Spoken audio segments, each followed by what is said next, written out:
En este momento estamos en el segmento El tema del día y tenemos un invitado muy especial, el licenciado Juan Callejas Jr. y él estará compartiendo con nosotros el tema la necesidad de confiar en la Escritura. Recuérdense que el 31 de octubre conmemoramos la reforma de la iglesia y creo que el tema de hoy tiene mucho que ver con eso. Licenciado, muy buenos días, que el Señor le bendiga. Muchísimas gracias por la invitación, por la confianza y pues aquí estamos para platicar y para servirles. Qué bendición. Cuando hablamos acerca de la Escritura, licenciado, a veces uno equivoca las cosas por no tener bien claro qué es una cosa y qué no es otra cosa. ¿Qué podríamos hablar de qué es la Escritura y qué no es la sola Escritura? Ok.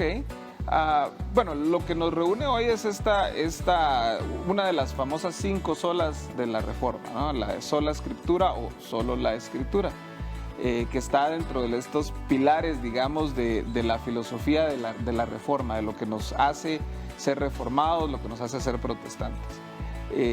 La motivación de afirmar solo la Escritura es la motivación de poder regresar a la base del texto bíblico para poder orientar y guiar nuestra vida cristiana, el quehacer de la iglesia, la forma en que vemos el mundo, la forma en que abordamos los problemas, la forma en que anunciamos el Evangelio, la forma en que presentamos a Dios a las personas.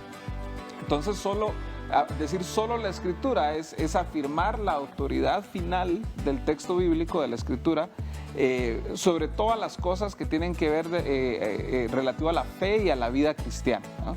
Todo lo que tiene que ver con quién es Dios, sobre todo el carácter, la naturaleza de Dios, qué es el Evangelio y a partir de ahí las implicaciones que eso tiene para nuestra vida. Entonces nosotros vamos al texto y vamos a buscar ahí la verdad acerca de Dios. Eso es principalmente lo que hacemos. Conocer a Dios, conocer quién es Él, cómo se ha revelado a nosotros, por supuesto, su revelación más alta, que es en la persona del Señor Jesús, encarnándose, viniendo a la tierra, siendo como dice la misma palabra en Juan 1, ¿no? El verbo de Dios, el logos, la palabra encarnada, si quieren. Y de ahí pues nosotros abordamos el texto bajo ese lente, digamos, cómo nosotros encontramos ahí la verdad acerca de Dios, la verdad acerca del mensaje, de la misión de Dios en la tierra, de quién es Jesús, etcétera, y todo lo que eso implica para nuestra vida. Eso es solo la Escritura, digamos, nuestra autoridad máxima, nuestra autoridad última. Ahora, eso tiene, digamos, y va a sonar extraño, pero tiene sus limitaciones hasta cierto punto, ¿no? Decir solo la Escritura, digamos, en latín es un poquito más fácil de hacer la distinción, porque en latín decimos solo Escritura, pero no decimos sola Escritura, entonces se queda uno así como así, ¿verdad? Una letra cambia todo. Pero es importante esa letra porque lo que nos dice, nos circunscribe la idea de solo Escritura a lo que tiene que ver con la fe, vida y práctica cristiana. Si decimos sola Escritura, entonces le pedimos a la Biblia que haga cosas que no está diseñada para hacer. Por ejemplo, si nosotros no podemos encontrar en la Escritura una justificación para la República Democrática Liberal, que es como que el ideal que nosotros buscamos, digamos, como organización política en un país. No está ahí. Nosotros no aprendemos acerca de la fotosíntesis, por ejemplo, de las plantas ahí. No encontramos la receta para la aspirina ahí, ¿verdad? Sin embargo, sí encontramos que Dios nos ha dado la creación para investigarla, para trabajarla, para sacar aquellas cosas que mediante el uso de uno de los dones que a veces como evangélicos se nos olvida que tenemos, que Dios nos ha dado, que es la razón, poder encontrar mecanismos para mejorar nuestra vida, para organizarnos mejor como sociedad, para aprender acerca de la creación que Dios nos pidió en Génesis, que estamos llamados a dominarla, a sojuzgarla, etcétera, etcétera, ¿no? Entonces, en ese sentido, digamos, nosotros no podemos simplemente pretender de que el texto bíblico es un manual de matemáticas o un manual de astrofísica, porque no está ahí. Sin embargo, la astrofísica, la matemática, la economía, la ciencia política, el derecho, están supeditados a la autoridad de la Escritura. Eso sí quiere decir sola escritura, o sea que todas las disciplinas del saber, del quehacer humano, están bajo la autoridad de la escritura y no deben o no deberían en ningún momento entrar a contradecirla o a reñir con ella, ¿no? Ese es un ejemplo de lo que no es sola escritura, pretender que la Biblia nos sirva para diseñar un motor de un vehículo, ¿verdad? Porque simple y sencillamente no lo vamos a encontrar. Y está bien, y tenemos que hacer las paces con eso, ¿verdad? No está ahí. Otra de las cosas que a mí en particular me ha llamado la atención conversar acerca de este tema por las reacciones que causa. Normalmente como evangélicos tendemos a decir que la Biblia es el manual del fabricante. Entonces yo me puse a pensar qué queremos decir con el manual del fabricante. Si usted tiene su teléfono, si usted tiene su televisor, si usted tiene su estufa, va a recibir un manual del fabricante para usted aprender a usar la estufa, a usar el teléfono, a usar el televisor o lo que sea. ¿De qué se trata el manual? Digamos que usted compró un teléfono marca Alcatel, para ¿verdad? No sé, ahí saludos a los de Alcatel, ¿verdad? ¿De qué se trata el manual del teléfono Alcatel? Del teléfono que usted compró, ¿cierto? No se trata de Alcatel, o sea, usted no va a encontrar la historia de Alcatel, por qué se fundó Alcatel, cuáles son los valores, la visión, la misión, lo que motivó a los fundadores a hacer esta empresa actual de tecnología, no lo va a encontrar ahí. No habla del fabricante. No habla del fabricante, habla del aparato. Ahora, la escritura habla del fabricante, no se trata acerca de nosotros. Si nosotros decimos que es un manual del fabricante, al centro de la escritura estoy yo, y es muy peligroso ponernos nosotros al centro de la escritura. Entonces buscamos en la escritura la revelación del carácter y la naturaleza de Dios, y a partir de ahí lo que la escritura nos dice que de las implicaciones que eso tiene para mi vida. Okay, a la luz de quién es Dios, de cuál es su carácter, cuál es su naturaleza, ¿cómo entonces debo vivir yo? Pero no empiezo a partir de qué me dice la Biblia a mí para llevarme bien con mi esposa, para no pelearme en el trabajo. No parto de ahí, parto primero de quién es Dios, de cuál es el mensaje de Dios, de qué es el Evangelio, y en última instancia de cómo toda la Escritura apunta al Señor Jesús, que es al final digamos, para ponerlo en palabras de Aquetzal, ¿verdad? El paradigma hermenéutico de la Escritura. O sea, es a partir de dónde nosotros vamos a interpretar el texto, ¿verdad? Cómo encontramos a Jesús en el texto, cómo encontramos el Evangelio en el texto, y luego seguimos de ahí para las aplicaciones, si quieren, prácticas de lo que el texto nos está diciendo, ¿no? Perfecto. Yo me quedo aquí calladito, eso se ve más bonito.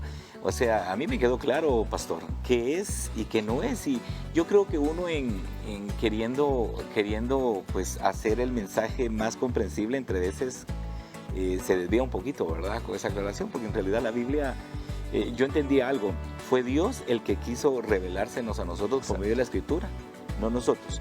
Nosotros no concebimos a Dios de nuestras ideas, de nuestras fantasías o pensamientos, sino la Biblia es la autoridad para decirme cómo es Dios, su carácter, su moralidad y lo que Él quiere de mí. Así es, esa es la idea, de poder darnos cuenta cómo Dios se reveló a nosotros de una manera muy especial, a partir de personas, ¿verdad? Y es muy distinto de otro tipo de revelaciones, como por ejemplo el libro del Mormón o el Corán y todo, que no siguen el mismo esquema de revelación que Dios utilizó con la Biblia. Amén. Pero usted ha escuchado los siguientes términos: la Biblia, palabra infalible. Es que la Biblia es infalible, ¿verdad? Y que el hombre es falible. ¿Qué significa eso? ¿Sabe usted el significado? ¿Qué es la inerrancia? ¿Qué es la inerrancia? Esos son los términos que desarrollará mi hermano. Adelante, siervo, para podernos ilustrar. Muchísimas gracias.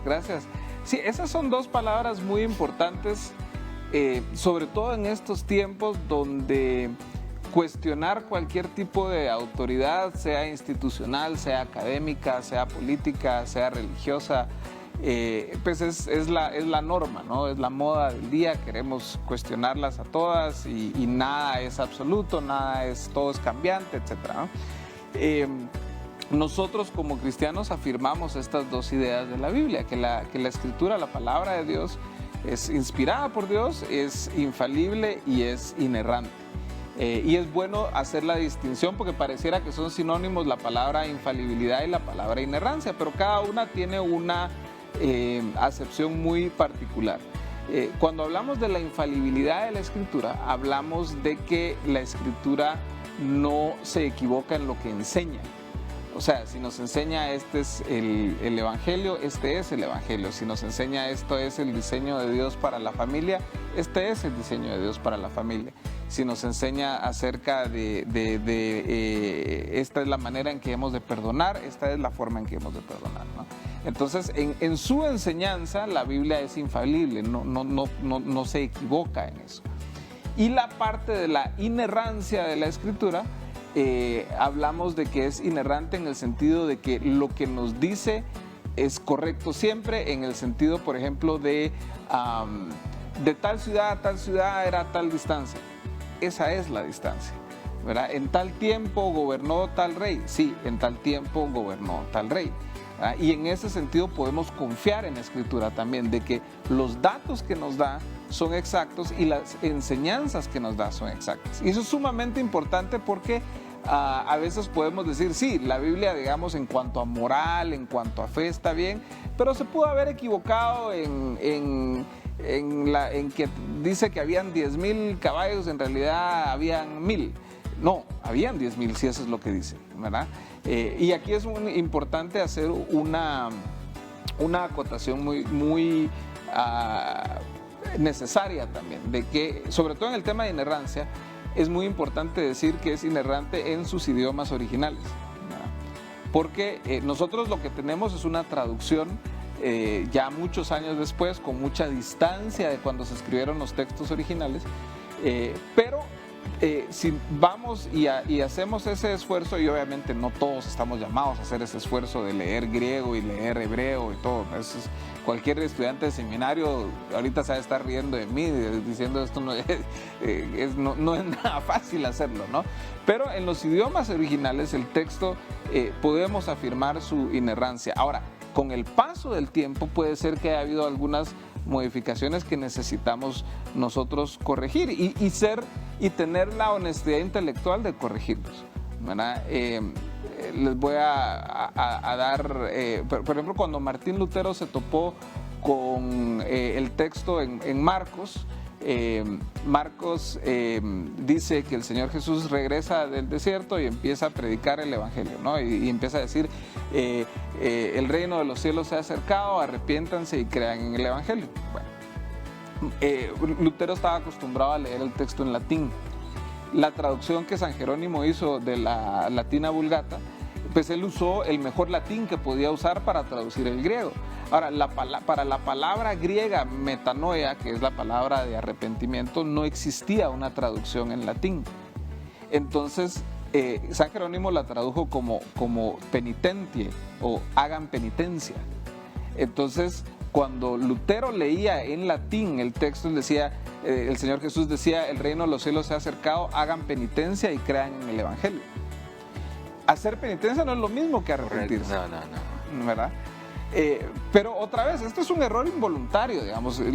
San Jerónimo usó lo mejor que tenía para hacerlo. Pero cuando Lutero fue al griego, que no era así de fácil como que voy a ir a internet a buscar el griego, consígame, cuando él estaba en el castillo de Wartburg, empieza a ver y se da cuenta, hey, algo aquí no cuadra, ¿verdad? La palabra es arrepiéntanse, metanoia es otra cosa, ¿verdad? Y entonces él empezó a corregir esas cosas y por eso es que hoy leemos en nuestras traducciones arrepiéntanse. Ahora, otro ejemplo que quizá sea un poquito más revolucionario. En 1 Juan capítulo 5, en el verso 7, nosotros, yo lo usé por mucho tiempo, ese es el estándar de oro para la defensa de la doctrina de la Trinidad, ¿verdad? Ustedes toman 1 Juan capítulo 5, verso 7, en la Reina Valera, y dice que 3 son los que dan testimonio en la tierra, el agua, la sangre, el espíritu, y 3 dan testimonio en el cielo, y estos 3 son uno, ¿verdad? Bueno, Resulta que esas 3 dan testimonio en el cielo, no está en los manuscritos originales. La famosa coma juanina. Empezó a aparecer ya tarde, o sea, tarde quiere decir siglo XVII, por ahí, o sea, algún traductor muy bien intencionado quizá leyó ese texto y dijo, esto me suena como la Trinidad, y quizá puso en el margen algo, y alguien que copió el texto dijo, qué raro que se le salió esta nota en el margen, esta debería entonces ir aquí, y se quedó, ¿verdad? Y cuando Casiodoro de Reina y Cipriano de Valera hicieron su trabajo, pues ahí estaba, y siguió estando. Pero si nosotros tomamos traducciones más contemporáneas, como la NBI, la NTV, otras ahí, vamos a notar que ese pasaje ya no está, y está una nota al pie de página donde dicen ya no está porque no aparece en los manuscritos más antiguos. Ahora, ¿pone eso en riesgo la doctrina de la Trinidad? No, no la pone en riesgo. Pero nos ayuda a nosotros como cristianos a tener la honestidad intelectual de afrontar los problemas naturales de cualquier traductor, ¿verdad? Y nos ayuda también incluso cuando nosotros queremos hacer, por ejemplo, una apologética de la Trinidad y hablamos con, qué sé yo, un testigo de Jehová o un mormón, que están probablemente entrenados para defender sus puntos de vista, y nosotros le sacamos 1 Juan 5:7 y ellos nos vienen de vuelta con eso no está en los manuscritos originales.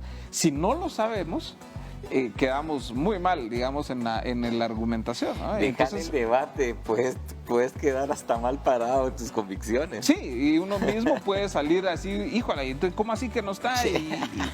¿Verdad?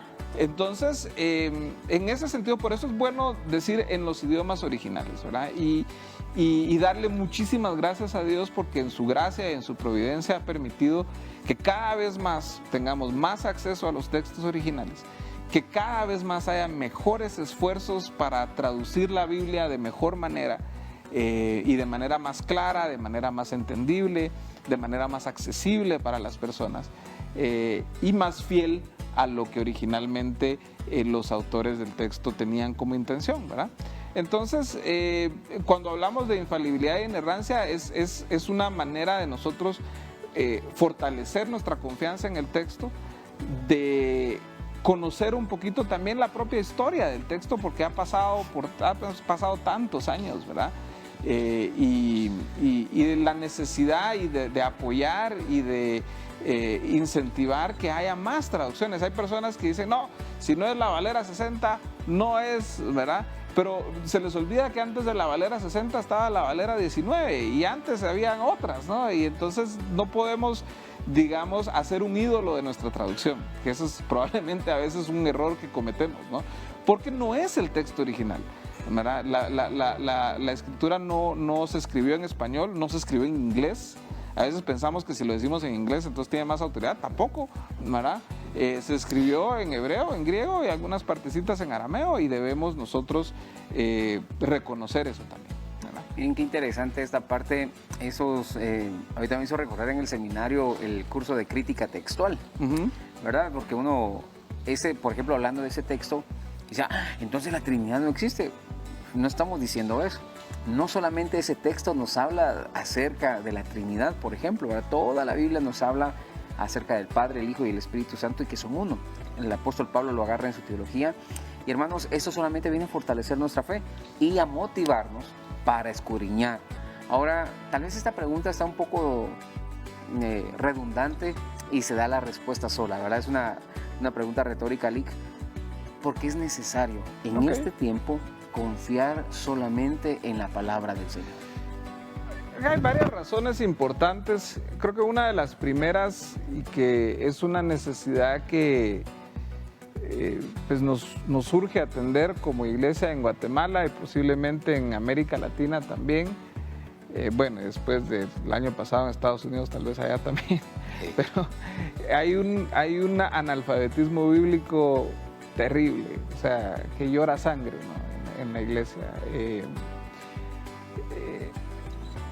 No hay palabras para describir lo trágico que es, ¿no? O sea, desde errores como la teología de la prosperidad, lo que yo le he llamado, una vez casi me echan de la iglesia por esto, pero yo les decía, miren, o sea, yo entiendo que ustedes, que nosotros hablemos de la sangre del Señor, yo entiendo que por sus llagas fuimos sanados y todo, pero ya dejen de usar la sangre del Señor como un fetiche, o sea, como un fetiche pagano, pues es brujería eso, ¿no? Es decir, me curo con la sangre de Cristo, es brujería, no hay ninguna justificación bíblica para encontrarlo, pero creemos que es bíblico y no lo es. Tenemos congregaciones que le dicen a las personas, leas la Biblia y no lea los periódicos. Tampoco nos ayuda. O tenemos unos que quieren interpretar la Biblia a la luz de los periódicos por una escatología ahí un poquito extraña, ¿verdad? La obsesión que tenemos en Guatemala por Israel es enfermiza. Y yo sé que eso me mete en líos, ¿verdad? Pero tenemos que corregir eso, ¿verdad? Tenemos que regresar a la Escritura, tenemos que de verdad darnos cuenta que la iglesia sufre por falta de palabra, ¿verdad? La teología de la prosperidad nos ha hecho pedazos por todos lados, ¿no? Ha roto familias, ha roto iglesias, cristianos que abandonan la fe, en fin. Entonces esa tragedia creo yo que es una que nos debe partir el corazón, que debemos nosotros arrepentirnos delante de Dios y seguir las palabras del Señor, ¿no? Arrepintámonos y creamos en el Evangelio y vamos de regreso al texto y confiemos que el texto es suficiente, que esa es otra de las palabras claves cuando hablamos de la Biblia, ¿no? Que no solo es inerrante e infalible, sino que es suficiente. A veces queremos adornarla, queremos hacerla cool, no necesitamos muchos adornos. No hay forma alguna de hacer cool la Biblia en el mundo actual, no existe forma alguna. Pero, como dependemos del Espíritu Santo, como no somos nosotros, como la gracia de Dios sigue actuando y el Espíritu sigue obrando, podemos confiar que si proclamamos la palabra de Jesús correctamente, enseñamos todo el consejo de Dios a partir del texto, las vidas pueden ser transformadas por obra y gracia del Espíritu Santo, literalmente. Entonces creo que ahí tenemos que corregir eso. Tenemos que sanar nuestra relación entre la fe y la razón, y creo que la Escritura nos ayuda a eso. Necesitamos corregir a ratos un exceso, lo que algunos llaman biblicismo, ¿no? O sea, que es una idolatría del texto que otra vez nos hace no ver la realidad, no ver las circunstancias que están pasando y no llevarla a aplicar, porque entonces nos encerramos en nuestras trincheras, en nuestras tribus y no salimos afuera a proclamar el mensaje. Entonces necesitamos recuperarlo, necesitamos tomar en serio de que la sola Escritura no es un mensaje para recordarnos cada octubre, porque llevamos 4 años recordándonos que fuimos reformados, ¿verdad? Por 500 años se nos olvidó hasta que se puso de moda porque eran los 500 años, pero ahorita llevamos 4 años recordándonos y necesitamos recuperar el valor y el amor y la pasión por entender, proclamar, leer el texto en casa, en la iglesia, que a veces, y eso es curioso, leamos la Biblia en la iglesia, ¿y cómo así? Pero no la leemos siempre. Examine prédicas que usted mira en la tele muchas veces y todo, muchas son de anécdotas personales y son mensajes motivacionales, no son del texto. La predicación expositiva sigue siendo necesaria, y predicación expositiva quiere decir ir por la palabra verso por verso y abriéndola, dividiéndola correctamente, como dicen, ¿no? Mostrándole a las personas lo que dice. Entonces, es un escenario difícil el que enfrentamos. Lamentablemente Guatemala tiene su propio problema de analfabetismo funcional ya de entrada, ¿verdad? Pero la Biblia ha sido una herramienta tan importante para alfabetizar. Tenemos, gracias a Dios, tantas traducciones tan buenas que al lenguaje actual, que en los idiomas de los pueblos indígenas, tenemos tantas traducciones tan valiosas que es una tristeza ver que las desaprovechamos, ¿no? Hoy en día usted puede comprar una Biblia en un supermercado. Quizá no falte mucho tiempo para que eso ya no se pueda hacer. Entonces no la tomemos por sentado, ¿verdad? Recuperemos la confianza en el texto, anclemos nuestra visión y nuestra fe cristiana en el texto. Nosotros en una iglesia que tuve el privilegio de servir por varios años y que ayudé a plantar, teníamos una frase que creo que sigue siendo importante hoy, incluso para uno cuando enseña, para los pastores en general. nosotros enseñamos lo que la Biblia dice, decía, ¿no? Si la Biblia lo permite, por supuesto. Si la Biblia lo prohíbe, por supuesto está prohibido. Pero si la Biblia no dice nada, es una cuestión de conciencia. Y necesitamos empezar a hacer eso, regresar a eso, porque a veces confundimos el predicar la Biblia con predicar mis reglas como pastor o como líder. No haga, no diga, no ponga, no baile, no vea, no... Y nada de eso está en la Escritura. No coma, ¿verdad? Nada de eso está en la Escritura. Y entonces empezamos a imponer tradiciones humanas, reglas humanas al texto. Y eso es peligroso también. Entonces, recuperar esa pasión por estudiar bien las Escrituras, por enseñarlas bien, ¿verdad? Por eso yo insisto tanto, la honestidad intelectual, la humildad intelectual para los pastores, sobre todo, es muy, muy importante, porque a veces se comete el error de pensar de que solo ellos saben, ¿no? Yo no soy pastor, afortunadamente, en ese sentido, pues, entonces, pero también uno tiene sus ratos de arrogancia, y el texto lo baja uno de la moto bien rápido, ¿verdad? Y es bien importante que nosotros tengamos esa humildad al abordar el texto, que nosotros no somos la autoridad. Gracias a Dios tenemos 2000 años de fiel interpretación del texto, de gente que ha dado su vida, sangre, sudor y lágrimas por preservar el texto y pero preservar la enseñanza del texto a lo largo de los años, ¿no? Entonces, anclémonos sobre eso, ¿no? E imitemos el ejemplo de estas personas que nos han dejado ese legado, ¿no? De repente allá en casa también hay alguien que dice, bueno, ¿y cuál es la Biblia que debo leer? ¿O solo es una o tengo que tener varias traducciones? ¿Qué dice usted, mi hermano Lick? Mire, yo tengo una no sé si es, no voy a decir adicción, porque no es que esté comprando a cada rato, ¿verdad? Pero yo tengo un montón de Biblias en la casa. Tendré tal vez unas más de 20 traducciones diferentes en 3 idiomas, porque yo leo portugués también, entonces inglés y español. Entonces, a mí me gusta tener varias traducciones, porque ayudan a aclarar quizá algunos textos. Cuando uno va a preparar algún mensaje o alguna enseñanza o algo por el estilo, pues uno puede ayudar a aclararse las ideas, digamos, viendo cómo se dice. Normalmente uno piensa en Reina Valera porque así uno creció, ¿no? Pero pues los textos uno los puede ir aclarando en otras traducciones. Hay traducciones que son más útiles para, por ejemplo, en un país como el nuestro, donde hay mucho analfabetismo, por ejemplo, o para clases de niños. Hay traducciones diseñadas para la transmisión oral, como la traducción al lenguaje actual, que es más comprensible al oído, ¿verdad? Entonces, ok, qué interesante esa herramienta y esa opción para usar. Y por eso es que creo que es importante, ¿no? Ahora, ¿tenemos que tener todos un montón de traducciones en casa? No.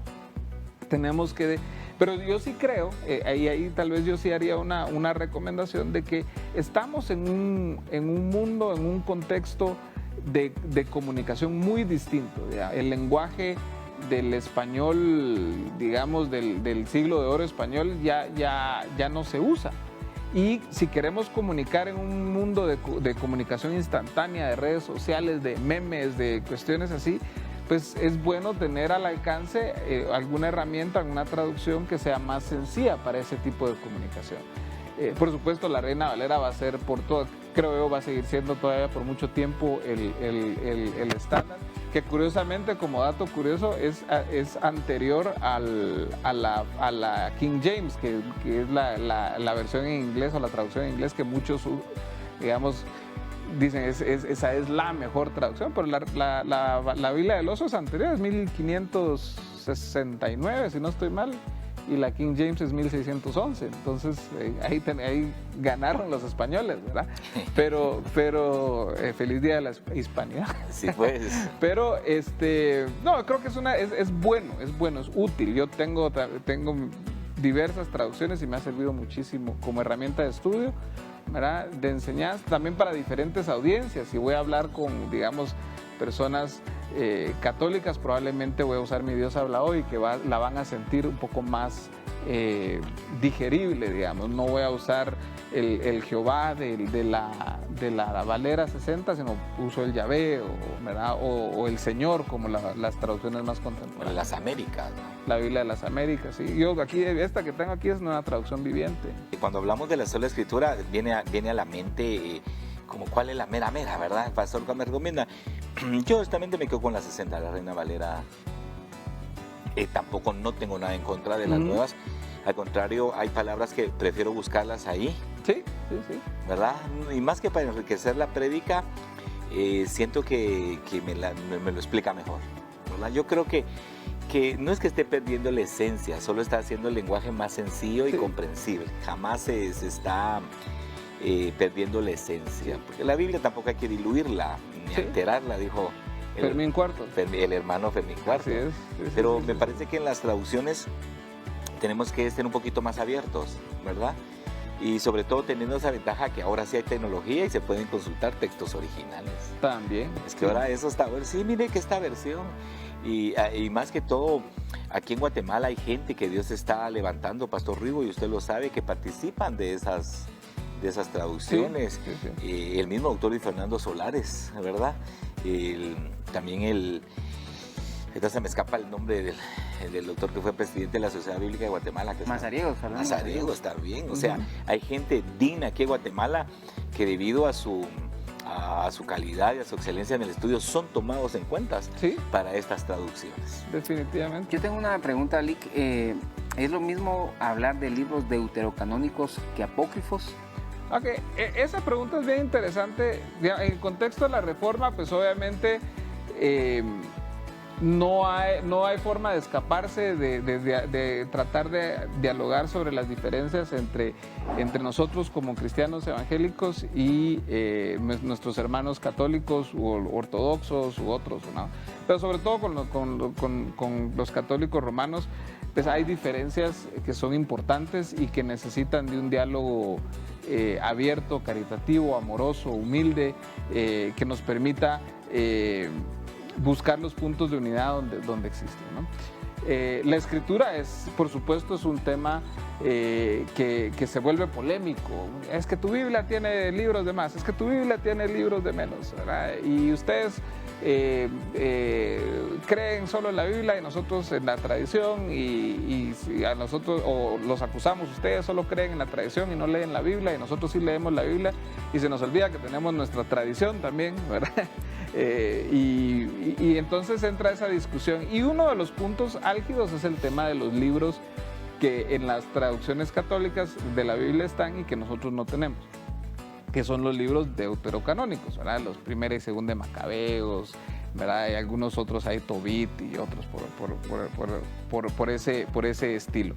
Esos libros, yo prefiero usar la palabra deuterocanónico porque decir apócrifo tiene un tono un poquito más peyorativo, porque habla de libros escondidos, y no están escondidos, están ahí a la vista, ¿no? Y son libros que incluso los mismos reformadores usaron. No es extraño ver a Martín Lutero citar Eclesiástico, por ejemplo, a Calvino también citar ese tipo de libros, ¿no? Y que los usaban, pero los usaban con la salvedad con la que Jerónimo, cuando tradujo la Latina Vulgata, los usó. Él, cuando hizo la traducción de la Latina Vulgata, él fue muy cuidadoso en poner que estos libros eran libros de la iglesia y no necesariamente libros del canon bíblico, sino eran libros de la iglesia. ¿Por qué? Porque estos libros del Antiguo Testamento que no están en nuestra traducción, en nuestras traducciones evangélicas, digamos, están en la traducción griega del Antiguo Testamento, la famosa Septuaginta, que son libros que les sirvieron a los judíos que vivían fuera de Israel, que vivían en la diáspora, ¿verdad? Que les ayudaban a ellos a tener una conexión con su cultura, con su pueblo, con su religión, con su Dios, y que fueron libros muy útiles para ellos en esa época. De hecho, si no estoy mal, es en el Evangelio de Lucas, que es curioso, que menciona que Jesús bajó a Jerusalén a celebrar la fiesta de las luces. ¿Cuál es esa fiesta de las luces? Es Hanukkah. ¿Y dónde sacamos la historia de Hanukkah? De Primera de Macabeos. que es un texto del deuterocanónico, de la batalla de los macabeos contra la invasión y que solo una lámpara no se le acabó el aceite milagrosamente en el templo. Esa es la fiesta de Hanukkah. ¿Y dónde encontramos esa narrativa? En Primera de Macabeos, ¿verdad? Entonces, esos textos, aunque no son canon para nosotros, aunque no son infalibles, no son inerrantes, tienen algunas cuestiones ahí cuestionables. No sé si es Primera o Segunda de Macabeos, que termina de una forma muy simpática, donde dice, pues hice lo mejor que pude en escribir este libro, si me equivoqué, perdónenme, pero ahí está. Es bien simpático, pero creo que no debemos nosotros simplemente ni descartarlos de tajo ni atacar a los católicos porque tienen esos libros ahí, simplemente tener claro nosotros en nuestro corazón que no son canon. Ahora, libros apócrifos, gnósticos, que ya son posteriores al Nuevo Testamento, el Evangelio de Judas, el Protoevangelio de Santiago, el Apocalipsis de Pedro, el Apocalipsis de Moisés, ahí sí ya no, ahí sí no entramos porque eso sí no son libros que responden a ninguna clase de ortodoxia cristiana, ¿verdad? Pero los deuterocanónicos pues ahí están y tenemos nosotros que por lo menos ponerlos en el contexto correcto. ¿Nunca los vamos a tomar como canon? No. ¿Nos va a pasar algo si los leemos? Tampoco. No, ¿verdad? O sea, si usted quiere leer la historia de Hanukkah, búsquese su traducción católica y lea Primera de Macabeos y ahí va a estar, ¿verdad? Lico, una pregunta, ¿y por qué no fueron tomados en cuenta esos libros? Precisamente porque no compartían con algunos de los criterios importantes. Sobre todo del Antiguo Testamento, el criterio más importante era que estuviera en el texto hebreo, ¿verdad? Y que hubiese sido usado por los judíos. Los judíos no los usan esos libros como parte de su canon, no está en las Torás modernas, digamos, no está. Entonces, esos libros en particular no forman parte del Antiguo Testamento, ¿verdad? De la ley mosaica, de los libros de sabiduría, de los profetas. Son libros históricos, muchos. Otros, por ejemplo, si no se llama Tobit, es una obra de ficción. O sea, es como una historia, pues, que es con una moraleja, que entonces no encaja dentro de los géneros literarios que están en el resto de la Biblia, porque ninguno de los otros libros de la Biblia son ficticios, ¿verdad? Entonces no fueron tomados en cuenta, por eso el pueblo judío en Israel nunca no los usó, no aparecen en las traducciones hebreas. Jesús realmente hace muy poca referencia a nada de esto, más que esa visita a la fiesta de las luces. El único otro texto bíblico que cita un libro que sí ni siquiera, no es ni deuterocanónico, que sí es dentro de los apócrifos, es Judas, que cita el libro de Enoc, ¿verdad? Es el único que hace una cita cuando habla de que vendrá el Señor con sus 10,000 santos, etc. Ese es del libro de Enoc, ¿verdad? Pero, digamos, lo que dice Judas del libro de Enoc, sí para nosotros es infalible, inerrante y palabra de Dios, pero eso no quiere decir que todo el libro de Judas, el libro de Enoc, sea palabra de Dios, ¿verdad? Pero eso ya ni siquiera entra dentro del canon deuterocanónico, ¿verdad? Muchísimas gracias, Lick. Le agradecemos mucho su participación, de verdad muy enriquecedora. Me hizo recordar las clases de crítica textual. Que Dios lo bendiga. No sé si quiere dar unas palabras de despedida para los hermanos que nos están viendo en este momento. Oh, muchísimas gracias. Yo agradezco de verdad mucho la invitación, agradezco la confianza de poder venir y poder pues, aportar algo. La motivación, ayer tenía una conversación con mi hija, ella vive en Estados Unidos, estábamos hablando de cosas de que en su grupo de jóvenes allá le decían y su maestra de ahí del grupo de jóvenes desesperada de un montón de preguntas que decía, es que si Pablo dice una cosa y Jesús dice otra, háganle caso a Jesús. Y yo le dije, espérame, le dije, no, espérate, no es tan fácil, ¿verdad? Y entonces ella me empezó a decir cosas que decían en su grupo de jóvenes y le dije, nena, lee la Biblia, ahí está, ¿verdad? Lee la Biblia y corrige esos errores, pero ve al texto. Y lo mismo es la exhortación a las personas, vayan al texto, lean su Biblia, ¿verdad? Léanla en familia, léanla en recio, en la iglesia, léanla personalmente, compártanla con sus hijos, aprendan a pensar bíblicamente, que esa es una habilidad muy particular que se va desarrollando con el tiempo, que es por la gracia de Dios, ¿verdad? Y confíen en que el Espíritu Santo les va a ayudar a entender. Si ustedes le piden al Espíritu Santo que les ayude, que les ilumine en su lectura del texto, Él es fiel, ¿verdad? Y nos va a enseñar y nos va a ayudar. Así que ánimo ahí, si usted está en su plan de lectura de Biblia en un año, persevere, si ya lo dejó tirado, regrese, ¿verdad? Siga leyendo su Biblia, márquela, peléese con ella, ráyela, pregúntele y bueno, ahí el Señor hará su obra. Amén, muchas gracias, que Dios lo bendiga. Con mucho gusto.